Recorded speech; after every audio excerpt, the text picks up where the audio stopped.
Dans l'évangile de Luc, l'évangéliste a le souci des détails et de l'histoire. Et ça se vérifie encore avec ce récit de l'annonciation du Seigneur à Marie. Nous savons déjà par l'annonciation à Zacharie que nous sommes au temps du roi Hérode. Dans ce cas-ci, Luc précise bien aussi le lieu où tout cela se déroule. Avec minutie, il s'agit de Nazareth. Ainsi, Dieu est présent, agit dans notre histoire, dans un lieu, un temps précis. Ça, c'est pas nouveau. Depuis Abraham, Dieu parle à l'homme. Il parle à son peuple, notamment à travers ses prophètes. Mais ici, Dieu intervient dans l'histoire de manière toute particulière, éminente, puisque c'est Dieu lui-même, en son Fils, qui prend corps en Marie. Pas sans la collaboration de l'homme, puisque Marie est là et qu'elle dit oui en notre nom.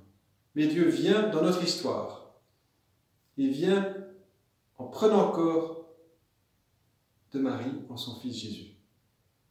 Ce qu'exprime aussi l'Épître aux Hébreux, tu ne voulais ni offrande ni sacrifice, mais tu m'as formé un corps, tu m'as formé un corps. Et dès lors, Jésus vient nous rejoindre, notre dimension personnelle et corporelle, vient révéler la valeur de tout corps humain.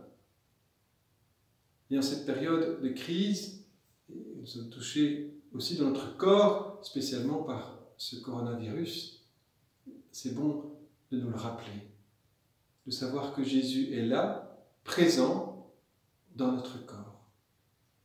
Paul dira même que notre corps est le temple de l'Esprit Saint, le temple de Dieu. Mais quelle consolation de nous savoir aussi rejoints par Jésus ainsi dans notre corps, surtout lorsque celui-ci est malade, blessé, éprouvé, épuisé. Dieu n'est pas absent, au contraire, il est là, bien présent, et il nous rejoint.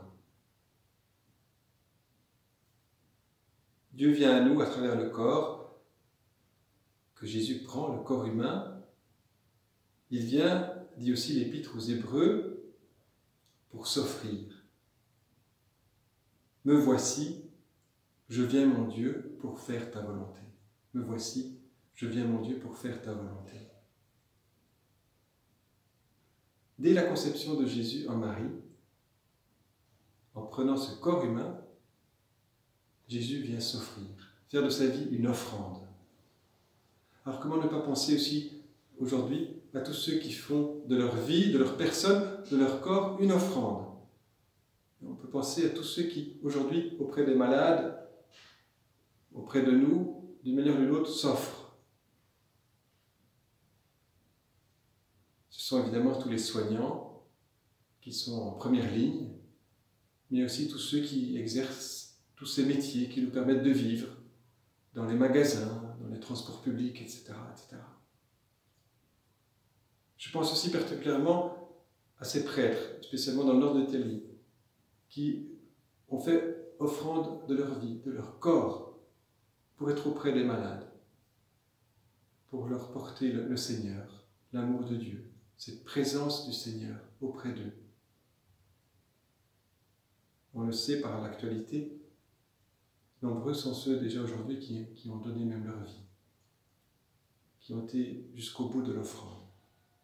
Alors, deux choses pour nous en ces jours de fête, de l'annonciation du Seigneur, que je voudrais vous confier, deux invitations.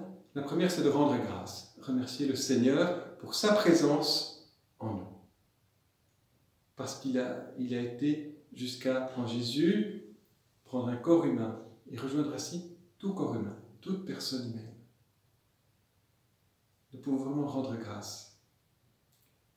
Et puis, deuxième chose, deuxième invitation, c'est de rentrer aussi dans cette offrande du Christ, de communier à l'offrande qu'il a faite de lui-même et de son corps. Déjà par la prière, nous unir à lui par la prière. Même si on reste confiné chez soi, nous pouvons déjà faire de notre vie un acte d'offrande, uni à Jésus. Pour certains, l'offrande va plus loin, parce qu'elle va jusqu'à soigner les malades, jusqu'à prendre le risque d'être eux-mêmes atteints par cette maladie, par ce virus. Et je pense que tous, nous devons aussi très concrètement faire offrande de notre vie, déjà en respectant les mesures de précaution qui nous sont données. C'est vrai que cela implique pas mal de renoncements.